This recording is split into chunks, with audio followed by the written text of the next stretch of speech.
Berlin, Germany, and the LEC summer split. We are kicking off the second half today, and with that, the race for playoffs is well and truly on. We will see if Schalke 04 can get their first 2-0 week, or if the UK underdogs XL Esports can pull off a huge upset. Hello everyone, I'm Sjokz, joined by Vedius and by Frosk. Indeed, we have crossed the halfway mark already of the summer split. They grow up so fast. We made it! It's so great. Woohoo! What have you guys done? We've achieved a lot. Okay. We built synergy. Our wardrobe has improved. I mean, come on. Can we just get a minute? Look at that suit. Look at his shirt. Styling. Look at that jacket. Wow, unbelievable. But the focus here today, as always, is of course our wonderful teams. So let's pull up the standings and take a look. G2 Esports, they are back at the top as the reigning champions, and they start the second round robin in that #1 spot. Of course, Fnatic, unfortunately, dropped a couple of games as of late, which now means they share the second place with Splyce, and that looks like a pretty cemented top 3 to me. I mean, I've been here for about 9 months, and things just seem to be true. Death, taxes, and G2 Esports winning everything, and Fnatic still being at the top until you beat them in a best-of-5. That's changed. It's yeah, been it so much fun to watch the top of the table, especially this split, because it feels like that after G2 won MSI, they came back and they were still challenged by some of the top teams in Europe. And not only have they improved over the regular season, everyone below them has improved as well. And it's resulting in a very competitive split. And I like what you were saying yesterday, Vedius, about it feels at this point in European League of Legends, especially at the top end, it is so intelligent what teams are doing. It's like on a completely different level than we've ever seen. I peek in on the LPL from time to time.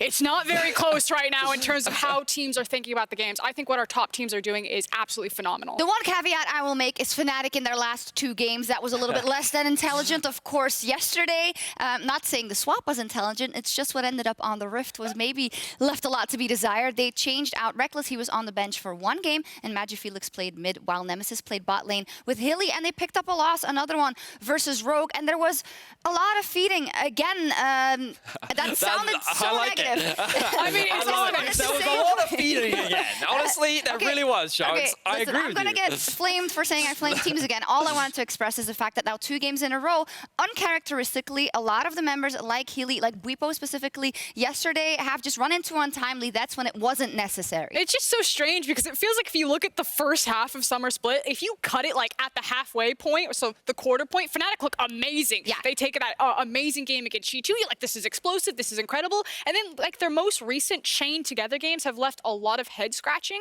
And while again, you will never discount Fnatic because that seems to be the ship that never fully sinks. It doesn't matter what kind of rough seas that they face. It still is kind of this big worry point of how do they finish very strong? Are they going to get themselves a really good seed going into playoffs? I'm looking forward to seeing the return of Reckless today. Yes. While I don't think that if they'd ran that draft with Reckless, the game would have gone any differently. Unless he drafts for them. Unless he's doing their drafts. I do hope that coming into today, they put more focus and attention and perhaps show a little bit more respect towards their opposition because they can't afford to be dropping these games, especially with Splyce on their heels and G2 already taking it ahead. Also, I would say no man overboard, but we have to also look at it in the context of last split, where they also went out and didn't play a final, which for them is also very abnormal, right? And is something that they will want to rectify going into these playoffs. So I am looking closely at the games they're playing. But on the other side, Rogue beat them, of course. And I think it's fairly easy to say, oh, well, you know, Fnatic beat themselves, but you can only beat what is in front of you. And I think we can still say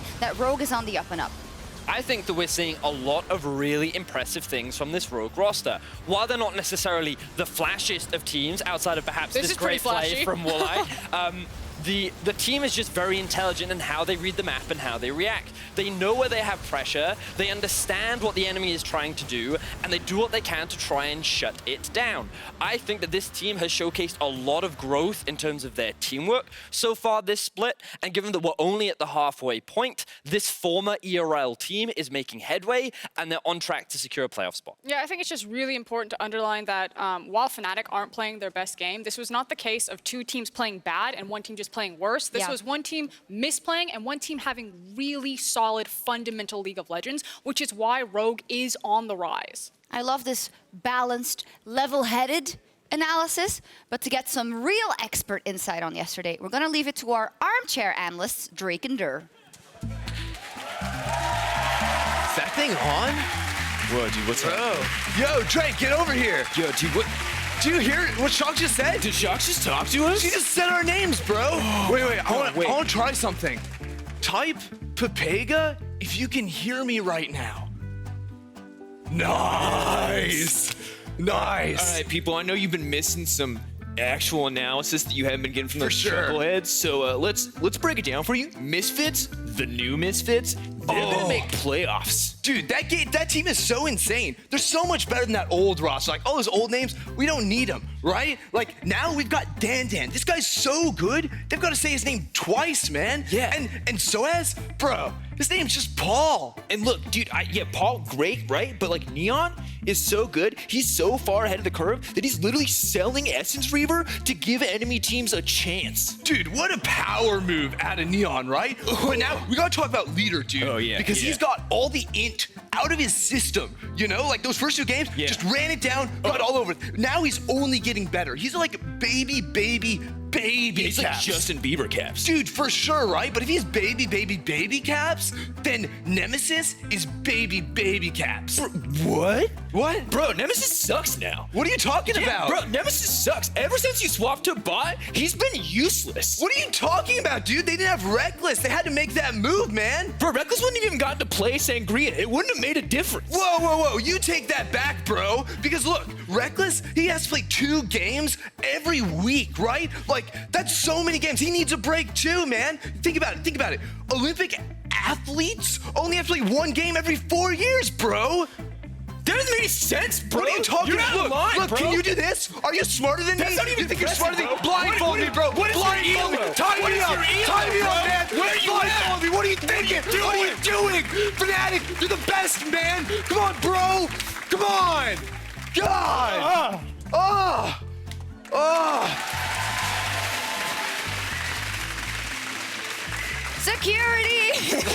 Security, I know where they are. No, I think That this was is... hard-hitting analysis. No, I was... Armchair analysts right there. Twitter, Reddit, take your pick, but I think they did a fantastic job. I think our meetings have gone too far. Which meetings? That's Drake and Dur. Oh, Yeah, I love that. Like the Olympic athlete one was just. I never thought of that. That's a great point. I Our agree. players I'm are going to under a lot start of using stress. that in all of my arguments. All right, back to the actual hard-hitting analysis. I mean, it's up to you if you'd rather hear that. We want to get some takeaways from the first half of the summer split, seeing how we have crossed the halfway mark, and a couple of big moments we want to think back to. I want to start with that G2 versus Fnatic game in week 3, because it kind of brings us back to what we thought about those 2 teams at that point in time, which was they're both the strongest, and Fnatic is even stronger than G2 because they beat them. It brought us what was supposed to be an amazing bout between our 2 top teams in Europe, the MSI champions versus the undefeated Fnatic, and we expected a bloodbath. What we saw was a massacre coming out from the side of Fnatic as they absolutely ripped G2 apart. The execution was good, the early game was good, and this was the game that really cemented Broxah in the league as being insanely dominant here in Europe. And all of the elements of this victory that Fnatic took over G2 are kind of the elements that you're still now waiting to return, and why, when these things don't line up, that Fnatic seem to stall out. It was Hilly on probably his best Pyke performance ever. We were having this discussion. Who is the best Pyke in the LEC? And Hilly firmly closed the door on that and said, no, it's me. Broxah was popping off, and Bwipo on the Renekton up at the top side was amazing. And recently, it's, Broxah's not finding the ganks, Bwipo dying a lot in these solo lanes, and Hilly not finding those key engagements. Yeah, indeed. And it kind of shows how now, a couple of weeks further on, the picture looks different. And we're not as convinced about Fnatic's absolute stability in that Fnatic roster, fans what like, they "Cut can the show. tape." So is the main thought here, okay, it's just a little blip on the radar for them, or is there more to be worried about? I do like what Crownshot was saying last night when we spoke about him, and he feels that Fnatic is starting to be figured out. And I think that this is something that has happened a lot with regards to Fnatic, and usually they stumble for a little while, but then they immediately recognize and they get better. So I'm hoping that identifying at this point in the split will enable us to have the G2 versus Fnatic game that many fans want, and it only sets up for a beautiful week 7 later. Playoffs Fnatic is a different beast, and they might meet Rogue in those playoffs, because they are turning into the real, I was going to say de vrai, that's a French word, but the real dark horse of the LEC, quite unexpectedly, for me at least. Their development so far and in the last couple of weeks has been impressive, beating OG, of course, as well just last week. I'm actually super hyped about this team. Yeah. Now, I do want to funnel in a little bit on Inspired in particular, because he's the guy who's really got me excited. And I'm just going to call it right now. Polish junglers and being able to play Olaf. I don't know what it is, but it's amazing. This guy is the best Olaf player I've seen, and we have Jankos in our league, but his 2 Olaf games have been popping off. What is it about Polish junglers and playing Olaf? I don't know. I think you need like a language barrier before you can lock in the champion. You must speak Polish before you get to lock it down. I know some Polish. Oh, what? Do you? Let's move on. All right. Well, the one thing I can certainly say with confidence is that this Rogue roster is only going to get better as we move into the second half of the split. What's the X factor? Inspired? For me, I think that it's the dual combination of Inspired and Vander. We're going to be talking a little bit more about it later in the day, but basically, it feels like that they bring a lot of game sense, and it helps identify where the team wants to play and how to execute a lot of their game plans. And I think it's so valuable in a league that just seems to have leveled up so much from what we've seen last split. Yeah, that's the thing that I really just want to hammer home, is that Rogue are an intelligent team. You know, I think it's really easy to look at a lot of these players, not know what the ceiling is, or think that you have an expectation of what the ceiling is, and so you feel like they're probably going to be capped from breaking into the top end. But because they are so good with their instincts and their read on the map, they're able to overreach here. And now I'm just curious, what is the ceiling of this holistic Ultraliga squad? And same question I have is for Splyce. What is their ceiling? And for me, they're also a very positive surprise. And in a different way, of course, than maybe Rogue, is that we always expected them to hover around the top of the table and make it into playoffs. But the level of consistency and the level of strategic depth they have shown in the last couple of weeks is making me think maybe there's more there. Are you convinced as well? I think that what Splyce have showcased is that they are an insanely intelligent team, and a lot of that is thanks to Xerxes. I think that what he does in the early game is sometimes very difficult to portray, but is definitely felt by many of the other teams, and he's earned a lot of respect in the league. My big question is, what was this Splyce going to look like coming into the split? Because normally they're slow starters, and then they ramp up towards playoffs. But looking this good already at the halfway mark, I feel like that they're only going to get better from here, and the question is, can they match some of the individual talent that we have in the likes of Fnatic and G2 towards the end of the split? I just think that Splyce are the safe bet, and it's their consistency. So I'm always betting on Splyce. Love these guys. Yeah, they're great. And one of the guys that's been really developing is in that mid lane, Humanoid. Of course, he was new coming into the spring split, but I feel like he's really came into his own and even straight up carrying some games for Splyce, which we wouldn't had given him in spring. For me, Humanoid was the guy that when the dominoes were set up, that he would sometimes inconsistently choose to knock them down or not at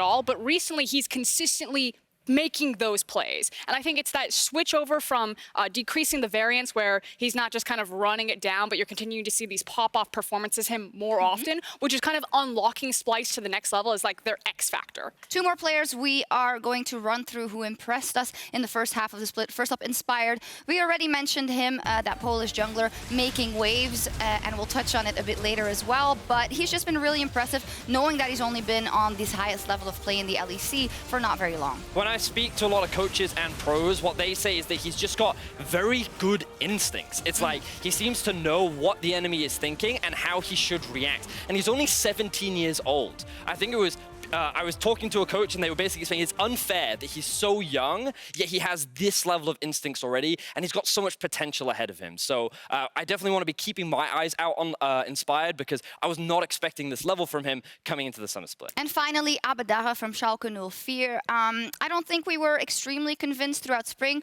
Good, solid player, but you would never think, all right, you know, he's always going to do it versus any opponent. I feel like he's brought a new level of stability to his game, and it's working well, especially in the current meta. I've always thought that when we saw Abadage kind of make his debut on the likes of Lissandra, because Schalke had a guy like Upset into the backline, if you had zone control and you were a good team fighting or control mage mid laner, that's how they would thrive. When he had transitioned into the Yasuo, that's when it kind of fumbled for me. I'm like, maybe Abadage is not my speed. But now we've seen great games on his Akali and fantastic games on his Azir. I think he's starting to really well-round himself and kind of take Schalke to the next level of, again, being a very strong team-fighting team from this control mage player. And who knows, maybe we'll see some of these rookies at Worlds. And Worlds is coming to Europe this year, and that's why we're keeping a close eye on the international competition. Medic, tell us more.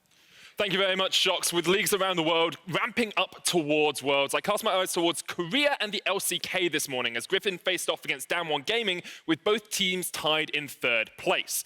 Damwon have looked pretty strong after upsetting JDG at Rift Rivals, whereas Griffin, on the other hand, have been struggling. They've lost their last 2 series in the LCK. Game 1 kicked off with Griffin taking an early lead through Tarzan ganks, leading towards a very strong bot lane and a strong dragon fight. It was Damwon Gaming who kicked off the dragon, but it was Griffin who take the win in the fight with 3 kills. However, Damwon Gaming had a strong poke siege comp with Corki, Ezreal, and Jace. And were able to keep the game pretty close in terms of gold, even taking Rift Herald because of some bad back timers coming out from Griffin. Damwon continued to slow down the game, taking 2 Ocean Dragons and then waiting for their competition to come online. This is the fight that really decided the game, though, as Beryl lands an incredible 2-man pulverize on Doran and on Viper, meaning that Damwon could take the win around the Infernal Dragon and then push the game towards a victory. In Game 2, we saw Damwon Gaming play a similar competition and then find a great fight around an Infernal Dragon once again. Griffin overextend, Chovy steps too far forward, and Showmaker is there to pick up the kills. In the end, Griffin grew impatient with Damwon stalling out the game, and we can see here Tarzan over-engages, and Damwon Gaming are there to pick up all of the kills on the back end. Damwon got a clean ace and were able to take the series 2-0. Now, what I have seen a little bit recently is actually, in the past, it was Western teams that copied Korea, but this play, Viper blast coning into his demise, reminded me a lot of a play I saw in the LCS just last week. FlyQuest's Wild Turtle takes the blast cone straight onto a Caitlyn trap, and it seems like now Korea have decided they want to copy the West. Now, Damwon Gaming definitely looked like a team to watch coming into Worlds, as they are now tied at the top of the LCK. However, Griffin, or as Twitch chat knows them, the greatly reluctant fighters, need to turn things around rapidly if they don't want to repeat the mistakes of 2018. Thank you for that. What a wonderful breakdown. The times really are changing.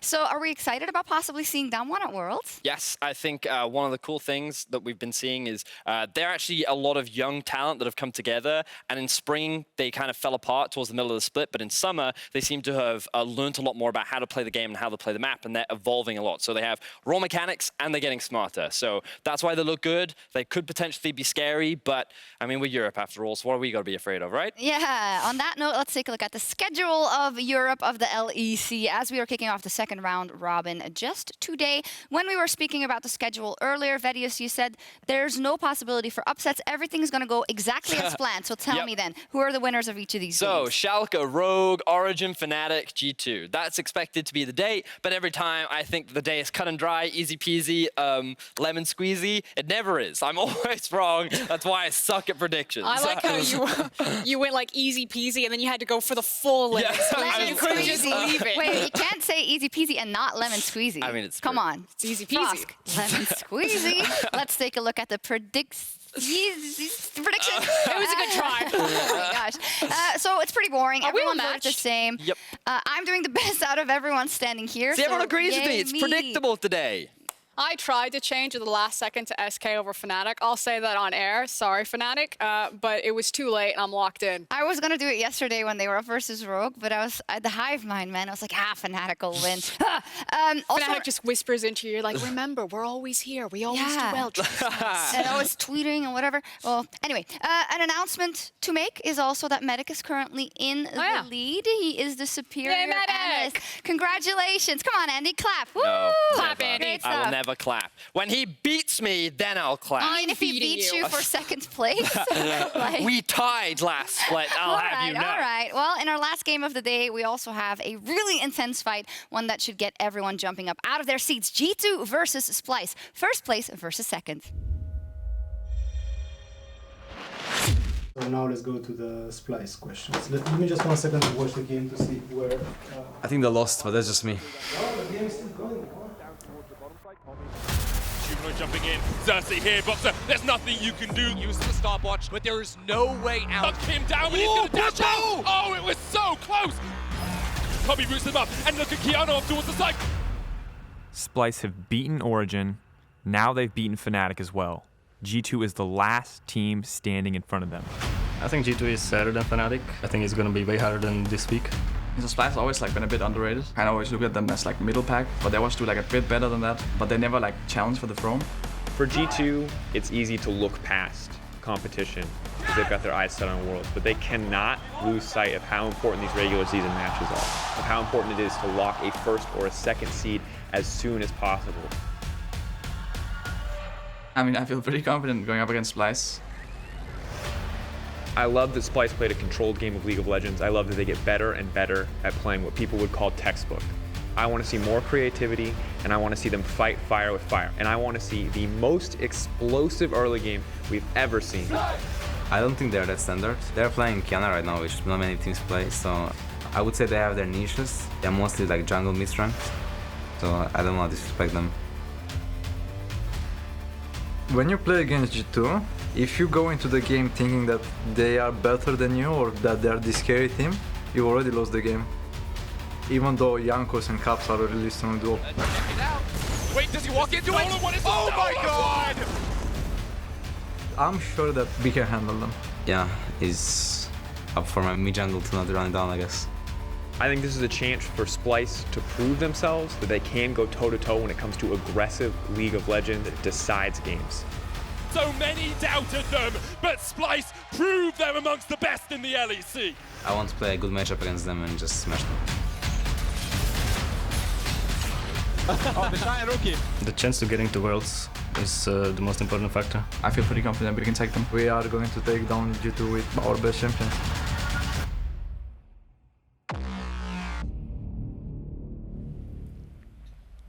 What a matchup. Last game of the day, match of the week. Splyce versus G2, and a chance to wipe all of the doubts about Splyce away if they win over G2 and take that #1 spot. Also important to note is that there is a new tiebreaker rule, which says that games in the second half matter more than in the first half.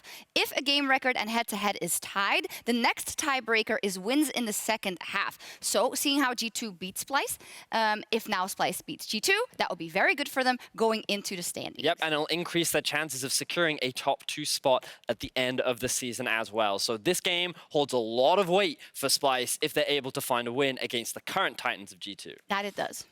I was just going to say early game predictions. I actually think Qiyana will be really exciting for this one. I feel like she's a bit of a trap, though, because G2 haven't been able to play it. It's always banned against them. We've already seen that Splyce can play it. I think that they can probably flex it around everywhere. So I think it's going to be who's going to play chicken with the Qiyana. Well, speaking of the Qiyana, we all know she's pretty OP, but exactly how does she work? We sent Vedius to investigate the matter.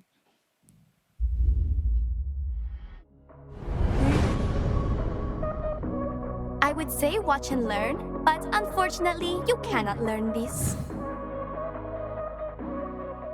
Hey everyone, my name is Vedius, and today we're going to be looking at some cool tips and tricks for you Qiyana players at home that want to try and get better and better understand the champion. So without further ado, let's jump into it. As we jump into the practice tool, you'll notice that right now I have no elements. You can see that each hit does about 43 damage at level 6, right? We're going to pick up a water element, and you'll notice that you just get a small amount of bonus damage off the back of holding onto one of these elements just passively. So it's always extra valuable for helping with last hitting and just giving you a bit of extra damage overall. The main element that you want to be sitting on for the laning phase is the water one. The main reason for this is it provides you with an extra bit of CC. It's really useful for setting up your own combos in lane, which we'll talk a little bit about later. So one of the basic lane combos that we talked about a little bit earlier on is the utilization of the water element to root a target up. Now, the great thing is if you use your Q with your E together, you're able to guarantee the Q landing, so you can guarantee a root. You do the EQ combo to root, reset, land the auto, Q again. And that gives you a nice amount of burst damage. It's very effective in the trades. You can pick and choose which element you choose to use in the second half, but if they're below 50% health, always try to get that earth element in because you do extra damage to low health targets.